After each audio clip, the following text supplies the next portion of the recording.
Hello अस्सलाम वालेकुम my YouTube family.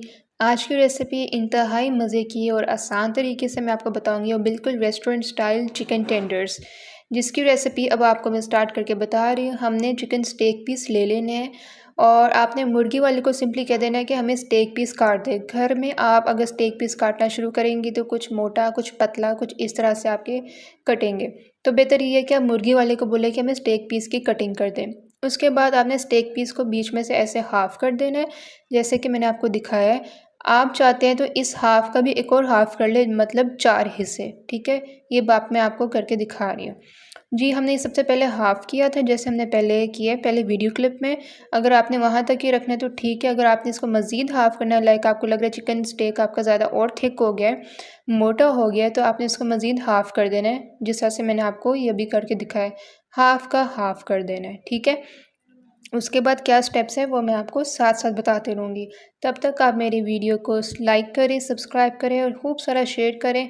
और अगली मेरी रेसिपी क्या होनी चाहिए वो कमेंट सेक्शन में ज़रूर लाजमी आप कमेंट करें। अच्छा जी, अभी हमारे देखिए चिकन स्ट्रिप्स बन के रेडी हो गए हैं। ये स्टेक पीस थे जिसको मैंने स्ट्रिप्स की फॉर्म में कन्वर्ट कर दिए हैं। अब हमने इसमें बस जस्ट क्या करना है, मैरिनेशन। इसमें जी हमने नमक डालना है। नमक डालने के बाद हमने इसमें ब्लैक पेपर डालना है। ब्लैक पेपर डालने के बाद हमने इसमें डालना है वो है रेड चिली फ्लेक्स, ठीक है? या आप वैसे स्किप कर सकते हैं, लेकिन कमर्शियल रेसिपी में ये जाता है। उसके बाद जी हमने डालना है ऑरिगेनो। ये बहुत अच्छा जो है ना एक टेस्ट और एक जायका देता है और खुशबू भी आती है। एंड उसके बाद मस्टर्ड पेस्ट डालना है हमने 2 टीस्पून।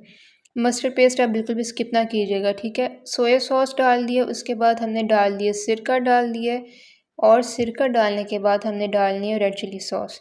ये तीनों चाइनीज़ सॉसेस हमने डाल दिए हैं। यकीन जाने ये मैरिनेशन इतनी मज़े की बनती है। आप इसको अंडा डालने से पहले जो है ना पूरी रात भी मैरिनेट कर सकते हैं ताकि अंदर मसाले रच बस जाए, ठीक है? अभी मैं आगे अंडा डालूंगी तो वो भी मैं आपको दिखाती हूँ। तो ये जो रेसिपी बहुत मज़े की, कमर्शली हम बाहर अक्सर चिकन टेंडर्स खा रहे थे अक्सर फास्ट फूड कंपनी में, तो ये वो रेसिपी है, बिल्कुल उसी तरह ही बनेगी जैसे आपको मैं बनाना सिखा रही हूँ। अच्छा जी, हमने सारी तीनों चाइनीज़ सॉसेस डाल दी, लाइक सिरका, विनेगर एंड चिली सॉस, साथ ही हमने केचप डाल दी। अब हमने गार्लिक पेस्ट डाल देना है, ठीक है? अब आपने यहाँ तक अच्छे से मिक्स करके मसाला जो है ना आप पूरी रात रेफ्रिजरेट कर सकते हैं। और उसके बाद टाइम पे जो है आपने एक अंडा डालना है, उसके बाद दूध डालना है और उसके बाद आपने मैदा डालना है, ठीक है? अगर तो आपके पास बिल्कुल टाइम नहीं है, जैसे मेरे पास नहीं था, मेहमान सर पे थे, तो मैंने उसी टाइम में सारी चीज़ें मतलब कोटिंग शोटिंग रेडी करके इसको फ्राई कर लिया था। टाइम पे भी अगर आप इसको बिल्कुल बनाएंगे तो भी ये बहुत जायकेदार और लजीज बनेगा। अच्छा जी, आपने इसी तरह से अंडा डालना है, दूध डालना है, मैदा डालना है और ये अच्छे से जो है आपने इसको मिक्स कर लेना है, ठीक है? जैसे कि आपको वीडियो में दिख रहा है। मैंने इसको स्पीड में ज़रा लगा लिया था, इस तरह वरना वीडियो बहुत लंबी हो जाती है। तो दोस्तों इस तरह से जो है हमने कोटिंग तैयार कर ली। अब इसमें मज़े की बात बताऊँ क्या है? मज़े की बात यह है कि आपको अलग से मैदा, अलग से अंडा, अलग से ब्रेड क्रम्ब यूँ सजा कर नहीं रखना पड़ेगा, ठीक है? अंडा और मैदा पहले ही जा चुका है, ठीक है? वो एक स्टिकी पेस्ट बन गया। अब उस पे हमने सिर्फ़ और सिर्फ ब्रेड क्रम्ब्स को चिपकाना है। मोस्टली लोग क्या कहते हैं, अलग से अंडा रखते हैं, पहले अंडे में डिबो, फिर मैदे में डिबो, सॉरी पहले मैदे में डिबो, फिर अंडे में आपने करना है, फिर जी ब्रेड क्रम्ब वगैरह। वो बहुत ही मतलब लंबा प्रोसीजर हो जाता है और बहुत ही इसमें गंद मचता है। ये बहुत ही आसान तरीका और कमर्शियल तरीका मैं आपको बता रही हूँ, जो बाहर भी अक्सर इसको अपनाया जाता है। क्योंकि बाहर इतना टाइम नहीं होता फ़ास्ट फूड में कि हम इतने लंबे चौड़े चौंचले करें कि मैदा अलग से, अंडा अलग से और ब्रेड क्रम्ब अलग से।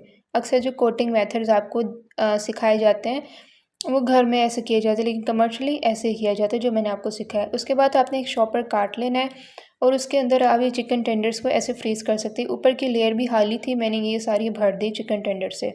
अच्छा जी, ये फिर फ्रीज़ मैंने कर दिए थे और अब जब जब मेहमान आएंगे आपने इसको बस निकालना है अच्छे से। और जी तेल को आपने मीडियम फ्लेम में गरम करके और इसको मीडियम फ्लेम में ही पकाना है, हाई फ्लेम में बिल्कुल भी नहीं पकाना। क्योंकि क्या होगा कि बाहर से जो है कोटिंग डार्क कलर की हो जाएगी, अंदर से चिकन फोका रह जाएगा।